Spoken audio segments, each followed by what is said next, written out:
बात यह है कि कोई भी कौम है ना, कोई भी कौम है उसको उसके सेल्फ डिटर्मिनेशन जो कश्मीरियों का जो बुनियादी राइट है। हाँ, अगर वो इंडिया के साथ रहना चाहते हैं, अगर जिस तरह आपने दिखाया है, अगर वो उनको सेल्फ डिटर्मिनेशन दें और अगर वो फैसला कर लें कि हम वाकई आपके साथ रहना चाहते हैं, तो हमें कोई शक नहीं होना चाहिए, हमें कोई ऑब्जेक्शन नहीं होना चाहिए कि हम उनको अपने साथ रखें या हम कोशिश करें। अब बेसिक जो असल इशू है वो है सेल्फ डिटर्मिनेशन। अगर उनको सेल्फ डिटर्मिनेशन इंडिया दे दे और वो अलहदा होना चाहिए तो नो डाउट इंडिया के साथ रहे। अगर वो खुश रहना चाहिए इंडिया के साथ रहे, पाकिस्तान के साथ रहना चाहिए पाकिस्तान के साथ रहे। जो बुनियादी असल सवाल यही है कि क्या उनको सेल्फ डिटर्मिनेशन है या नहीं है, उसके बाद वो फैसला कर ले। और जो बात है इंडिया के मुसलमानों की बात, हाँ अगर वो इंडिया में हैं, खुश हैं तो सौ बिस्मिल्लाह। अगर वो खुश नहीं है या कोई जो लोग हैं, जिस तरह अभी कर्नाटका में इलेक्शन हुए, उन्होंने जो मुसलमानों के 5% रिजर्वेशन सीट कोटा था वो ख़त्म कर दिया ना। तो ये है कि अगर वो समझते हैं कि ये कोटा मुसलमानों का नहीं होना चाहिए, मुसलमान उधर के, तो बाकियों कम्युनिटीज़ का भी ख़त्म कर दें। फिर जिस तरह दलित है या वो एससी कम्युनिटीज़ है, आदिवासी है, उनके लिए जो कोटा रखा हुआ है रिजर्वेशन का, वो भी ख़त्म कर दें। नहीं, जो ऐसे या तो सबको इक्वली ट्रीट किया जाए। नहीं, इवन कि हमारे पाकिस्तान में भी जो अकलियतें हैं उनके कोई इतने अच्छे हालात नहीं है जो हम कोई फ़ख्र से कह सकेंगे हमारे बहुत अच्छे हालात हैं और आपके बहुत बुरे हैं। जैसे हमारे भी माइनॉरिटीज़ हैं, हम जैसे इंटीरियर सिंध में उनको अच्छा ट्रीट नहीं किया जाता। ये बाय नेचर ही इंसान जो अक्सरियत होती है वो अकलियत पे जुल्म करती है, इसमें कोई शक नहीं है और ये ऐसा होता है। ये है कि जो सेल्फ डिटर्मिनेशन है, अगर इंडियन कश्मीरियों को दें तो बेस्ट ऑफ लक, अगर ना दे तो अगर जो लोग अपनी स्ट्रगल जारी रखे हुए हैं उनके लिए भी बेस्ट ऑफ लक है, वो अपनी स्ट्रगल जारी रखें। जब तक अभी इंडिया के अंदर सिख हैं, खालिस्तान मूवमेंट है, आज जून का महीना शुरू हो गया, इसी महीने में उन पर जो एट्रोसिटीज़ हुई थी 1984 में, वो भी प्रोटेस्ट कर रहे हैं। ऑस्ट्रेलिया में, कनाडा में उनके भी प्रोटेस्ट हो रहे हैं लंबे लंबे, कि वो कह रहे हैं कि हमने भी सेल्फ डिटर्मिनेशन लेना है। इसी तरह नॉर्थ ईस्टर्न स्टेट जो इंडिया की हैं, मणिपुर, नागालैंड, उधर भी है कि हमने भी अलहदा होना है। जिस तरह ये बाय नेचर है कि जिस तरह हर एथनिक ग्रुप समझता है कि वो दुनिया का सुपीरियर है और बाकी इन्फीरियर हैं, और वो समझता है कि उसको ही सेल्फ डिटर्मिनेशन हो और वो ही फैसला करे, दुनिया को वही लीड करे।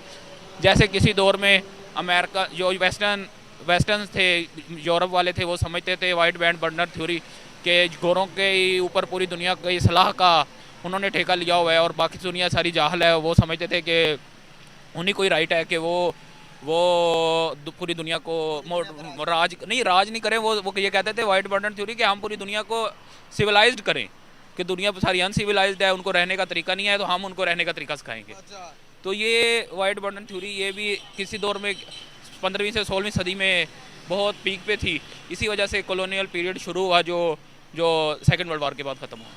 क्या समझते हैं कि जिस तरह से इंडिया डेवलपमेंट की तरफ जा रहा है, अगर आप देखेंगे कश्मीर के अंदर, जिस तरह से इन्होंने बताया, वीडियो के अंदर आपने देखा कि उन्होंने बताया कि भाई जब 370 का आर्टिकल से पहले वहाँ पर रोज़ फसादात होते थे, रोज़ एक दूसरे को वहाँ पर लोग मारते थे, तो अभी 370 का आर्टिकल हट गया, वहाँ पर पीस है हर कोई मुल्क के अंदर। बात सुने, मुझे बताएं फसादात उधर कौन करता था? उधर हिंदू तो है नहीं, उधर मेजोरिटी तो मुसलमानों के, तो फसादात किसके साथ होते थे? जाहिर सी बात है, अगर फसादात होएंगे तो आर्मी के साथ ही होंगे। जो उधर 8 से 9 लाख फौज उधर मौजूद है, उसके साथ ही सिविलियन के फसादात होते हैं। या अगर गुजरात है तो हिंदू मुस्लिम फसादात होते हैं। कश्मीर में तो हिंदू है ही नहीं, तो फसाद कहाँ पे होएगा? हिंदू भी है कश्मीर के अंदर, जम्मू में हिंदू है, कश्मीर में नहीं है, आपकी इन्फॉर्मेशन के लिए। आपको मैं बता दूं, आप मेरा हाथ छोड़ेंगे तो मैं आपको जो बता पाऊंगा। आपने मेरा हाथ पकड़ के इतनी मजबूती से पकड़ा, मैं हिल भी नहीं रहा। तो मैं बात कर रहा हूँ, कश्मीर के श्रीनगर के अंदर भी हिंदू मौजूद है सर? नहीं है, ना होने के बराबर है सर। भाईजान, 2-4% से कुछ नहीं होता। जो मेजोरिटी है ना वो मुसलमानों के, सिर्फ जो जम्मू में मेजोरिटी हिंदू सिख है और जो कश्मीर में मुसलमान है, और जबकि जो लद्दाख एरिया उधर बुद्धिस्ट है, ओके, शिया और बुद्धिस्ट है। बिल्कुल सही। जिस तरह से आप देखते हैं कि पहले वहाँ पर लड़ाइयाँ थी, आप माने ना माने, अवाम की आपस में भी थी, या कोई आज़ादी मुहिम भी चल सकता है। अब देखिए, अगर पाकिस्तान, एक छोटा सा अवाम के साथ नहीं थी, अवाम की फौज के साथ थी। जिस तरह चलें मान लेते इस बात को, अगर पाकिस्तान के अंदर पंजाब का सूबा आज कहता कि भाई मैंने पाकिस्तान के साथ नहीं रहना, तो क्या करेंगे? देखिए, पहली बात तो ये है कि ये इम्पॉसिबल है कि पंजाब मैं मिसाल कर रहा हूँ, मिसाल दे रहा हूँ एक, आप इस मिसाल पे पूरा उतरे और कहें कि पाकिस्तान के साथ नहीं रहना चाहते, तो फिर क्या होगा? देखिए, बात सुनिए, मैंने आपको यही बताया है कि जो ये हर इस टाइम दुनिया में 10,000 से ज़्यादा कम्युनिटीज़ जो कौमें हैं, एथनिक सिटीज़ हैं, और दुनिया में 192 कंट्रीज़ हैं, 200 के करीब मुल्क है और 10,000 से ज़्यादा। अगर हम हर एक को मतलब कि नेशनैलिटी की बुनियाद पे मुल्क देना शुरू कर दें हर एक को, और तो फिर तो 10,000 मुल्क बनने चाहिए। ठीक है, इवन हमें जो जिसकी तरफ फोकस करना चाहिए ना वो ये है कि इंडिया पाकिस्तान के ताल्लुकात सही हों। जिस तरह अभी मैं सीएसएस की तैयारी कर रहा मैं हूँ, इसीलिए तो बात कर रहा अभी मैं सीएसएस की तैयारी कर रहा हूँ, बुक्स की जो इंडियन बुक्स आती है अच्छे राइटर्स हैं उनके, वो शॉर्टेज हुई है पाकिस्तान में। अब हम अच्छी बुक्स नहीं पढ़ पा रहे, तो जो मिसाल के तौर पे अभी मैं 3-4 दिन से खज्जल हो रहा हूँ, कोई इंडिया की कोई अच्छी बुक नहीं मिल रही जो इंडियन अच्छे राइटर, जो स्टेटिस्टिक की हो, मैथ की हो। ये क्योंकि तजारत 2019 के बाद बंद है, तो जो बुक्स थी वो अब ख़त्म हो चुकी हुई हैं। तो क्या समझते हो, आपके आपके नज़र में इंडियंस की एजुकेशन बेहतर है या फिर पाकिस्तानियों की? नहीं, नो डाउट है, जिसकी आबादी ज़्यादा होगी, अगर उसमें से एक आधा परसेंट ही, मतलब कि 120 करोड़ आबादी है, 0.001% भी काबिल लोग हों तो वो कुछ भी कर सकते हैं। तो ये है कि उनकी आबादी हमसे बहुत ज़्यादा है, हमारा उनके साथ कंपैरिजन नहीं है, ना एजुकेशन के मामले में ना इकोनॉमिक के मामले में, क्योंकि उसकी वजह यह है कि उनकी आबादी बहुत ज़्यादा है, रकबा बहुत ज़्यादा है, हमारी आबादी बहुत कम है, हमारा एरिया भी बहुत कम है उनके मुकाबले में।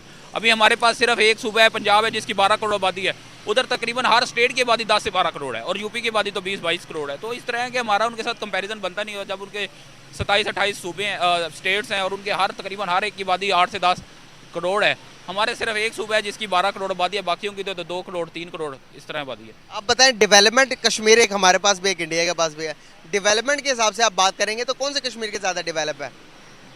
ज़्यादा डेवलप वो ही है जहाँ पे पुरअमन है। ऐसी सड़कों, ऐसी रोड, ऐसे इंफ्रास्ट्रक्चर का क्या करना कि आप अपने घर से ना निकल सकें। आपके घर के बाहर 24 घंटे आर्मी बैठी है, आपने खाने के लिए जाना है तो तलाशी देनी है। तो ऐसी डेवलपमेंट का क्या करना कि अगर आप एक परिंदा है वो उस या एक जानवर है, उसको गोश्त और हर चीज़ फैसिलिटी मिल रही है पिंजरे के अंदर, वो उससे अच्छा है कि एक जो भूखा नंगा है लेकिन ये है अपने जंगल में आज़ाद परिंदा घूम रहा है, उससे बेहतर है। सर एक तरफ बताना चाहूँगा, एक चीज़ बताना चाहूँगा, एक तरफ बहुत ज़्यादा आज़ादी है, जिस तरह से हमें आज़ादी है, हमें आज़ादी देकर हमसे रोटी छीन ली गई है। आप माने ना माने, मैं कश्मीर विजिट करके आया हूँ, मैंने अपनी आंखों से देखा वहाँ पर लोग आटे के लिए तरस रहे हैं, वहाँ पर बिजली पैदा होती है लेकिन बिजली के ऊपर इतने ज़्यादा टैक्सेस हैं, बिजली वो क्या रोने लग पड़े भाई कि बिजली यहाँ पर पन बिजली है और टैक्स इतने लगा। मेरी पूरी बात खत्म नहीं हुई, मेरी बात खत्म होने दे, उसके बाद आपकी तरफ जाऊँगा। वहाँ के लोग कहते हैं कि भाई श्रीनगर में रहने वाले लोग, इंडिया के कश्मीर में रहने वाले लोगों के पास बिजली फ्री है, काफ़ी ज़्यादा यूनिट्स वहाँ पर फ्री देते हैं, वहाँ पर आटा 25 रुपये केजी, हमें यहाँ पर कश्मीरी बता रहे कि भाई चलो पूरे पाकिस्तान में भी आप 150 रुपये केजी दो, लेकिन हमें तो रिलीफ दो यार। बात सुनिए, अब आप मेरी बात सुनिए, उधर के 25 रुपये यहाँ के कितने बनेंगे? कितने बनेंगे आप खुद बताइए, 3 रुपये है ना, मतलब कि इसी तरह भी बात करेंगे, इसी तरह नहीं यार, मेरी एक बार बात कंप्लीट सुने। बात ये है कि वहाँ का आटा यहाँ का आटा, और कश्मीर में वैसे ही सब्सिडी दी जाती है, कश्मीर और गिलगित में आपको बंद खत्म कर दिए, मैं भी गिलगिती हूँ, खत्म कर दी है, सब्सिडी भी दी, आटे पर भी थी वो भी खत्म कर दी है। चलो वो अब ख़त्म की होगी, लेकिन 70-75 साल देती रहे हैं, ठीक है। जो बाकी ये ये जो दूसरा मुतालबा बिजली है वो बिल्कुल फ्री, वो उनको देनी चाहिए, बिल्कुल फ्री देनी चाहिए, क्योंकि जो जितने भी पानी के डैम्स है सारे उधर हैं और उनको फ्री देनी चाहिए। जिस तरह अभी जो जहाँ से KPK में जिन इलाकों से गैस निकलती है उनकी बच्चों की हेल्थ और एजुकेशन और ट्रांसपोर्टेशन सारी फ्री है।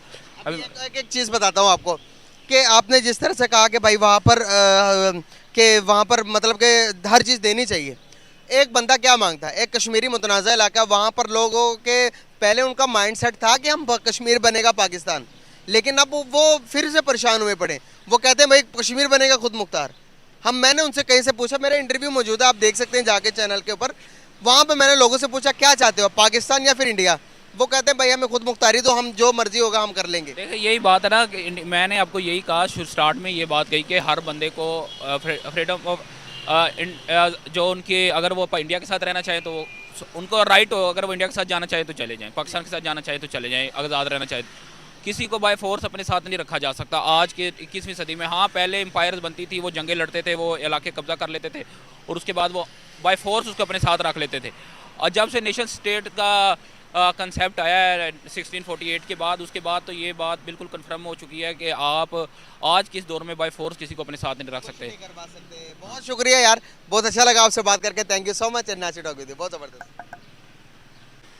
अस्सलाम वालेकुम। वालेकुम सलाम। सर कैसे हैं आप? शुक्र अल्हम्दुलिल्लाह। नाम आपका? नदीम भट्टी। क्या करते हैं?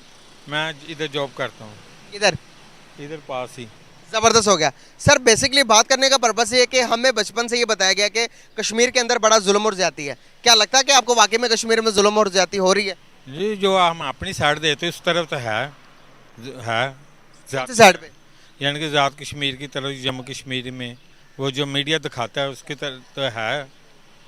अगर वहाँ का जो कश्मीरी बंदा है, जो इंडिया के कश्मीर है, वहाँ से कोई बंदा ये बोले उठकर कैमरे के सामने आकर के यहाँ पर जुल्म नहीं हो रहा, हम ज़्यादा अमन में हैं, पाकिस्तान से ज़्यादा पीसफुल कंट्री, पीसफुल कश्मीर हमारा है, तो इस पर आप यकीन करेंगे? वो इसी तरह है जैसे आप मुझे कहेंगे कि आप यार कैमरे के सामने ये कहना, आपने ये कहना, हो सकता है वो बंदा भी यही कहता हो। मतलब ये बंदा जो मैं आपको वीडियो दिखाने लगा हूँ, ये आपको लगता है कि मतलब कि कैमरे के सामने बोल रहा है? जाहिर है। अभी मैं दिखाऊंगा वीडियो, ये क्या कह रहा है सुनिए ज़रा।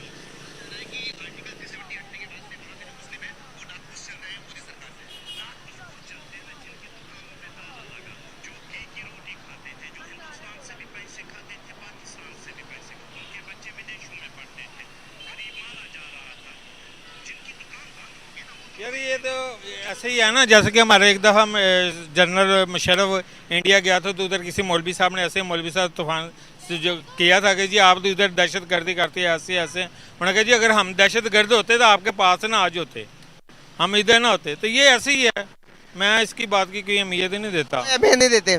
तो क्या लगता है कि इस टाइम मौजूदा सूरत हाल के अंदर देखते हुए कौन से कश्मीरी ज़्यादा खुश है, पाकिस्तानी या फिर हिंदुस्तानी? नहीं, मैं तो अपने पाकिस्तान के सपोर्ट करूँगा। क्यों सर, क्यों करेंगे? अगर जो सच नहीं है वो भी करेंगे, जो सच है वो बताएं। तो मैंने अभी देखा कुछ ही नहीं है ना। कश्मीर नहीं देखा? नहीं, मैंने खबरें सुनी है? खबरें में बात देखते हैं मीडिया पे जो चलता है आजकल, या आज कश्मीर में ये हो गया। तो पाकिस्तान के हालात बताएं, क्या कश्मीर के रिलेटेड कश्मीर से ज़्यादा अच्छे हैं हमारे? नहीं, अगर जुल्म के सितम के हिसाब से देखा जाए तो हमारे बेहतर हैं। अच्छा, हमारे कितने ज़्यादा बेहतर है उनसे? बहुत ज़्यादा बेहतर हैं। हक सच बताना आप। हाँ जी, बहुत ज़्यादा बेहतर है हमारे। जुल्म सितम, किस चीज़ को जुल्म सितम कहते हैं आप? नहीं, जुल्म सितम तो यही है ना कि उनके पे देखा उनको, उनके ऊपर फायरिंग की जाती है, गन की फायरिंग, जिस्मानी। होती थी सर, होती थी। जब पाकिस्तान के अंदर एक सूबा, 2019 की या 2020 की बात है। मैं आपको बताता हूँ, एक सूबा पाकिस्तान का उठता है, फॉर एग्जाम्पल का सिंध ही उठता है, हम अलहदगी चाहते हैं, पाकिस्तान के साथ नहीं रहना चाहते, तो पाकिस्तान की अवाम, पाकिस्तान अगर ये कश्मीर आज़ाद हो जाता है, हम पूरा लेते हैं, ਇਹ ਤਾਂ ਪੜ੍ਹੀ ਲਿਖੀ ਗੱਲ ਕੋਈ ਸਾਡੇ ਨਾਲ ਨਹੀਂ ਰਹਿਣਗੇ। ਉਹ ਤੇ ਤੁਸੀਂ ਹੁਣ ਵੀ ਇੱਧਰ ਚੱਲ ਜਾਓ ਕਸ਼ਮੀਰ ਵਾਲੀ ਸਾਈਡ ਤੇ ਉਹ यार जिधर डैम है अमीरपुर उधर चल रहे तो वो यही कहते हैं उधर पाकिस्तान का क्या हाल है, वो यही कहते हैं। तो पढ़ी लिखी बात है, कल को अगर कश्मीर आज़ाद हो जाता तो हमें पासपोर्ट लेके जाना पड़ेगा उधर देखने के लिए, वैसे नहीं हम जा सकते। सर क्या लगता है कि आपको कश्मीरी हमारे साथ खुशी खुशी रहना चाहते हैं? मेरा नहीं ख्याल रहना चाहते हैं वो। अब हाँ जी, यहाँ पर मौजूदा सूरत हाल क्या चल रहे हैं मुल्क के, अगर इन सबको देखते हुए आप एक कैलकुलेशन करें दिमाग के अंदर, एक पढ़ी लिखी बात करें, तो क्या वो चाहेंगे कि वो जितना को हम यहाँ पर आटे के लिए तरस रहे हैं, आटा यहाँ पर 160 रुपये के जी, हिंदुस्तान में सिर्फ 25 रुपये के जी। अगर आप घी की बात करेंगे, कुकिंग ऑयल की बात करेंगे, तो वहाँ पर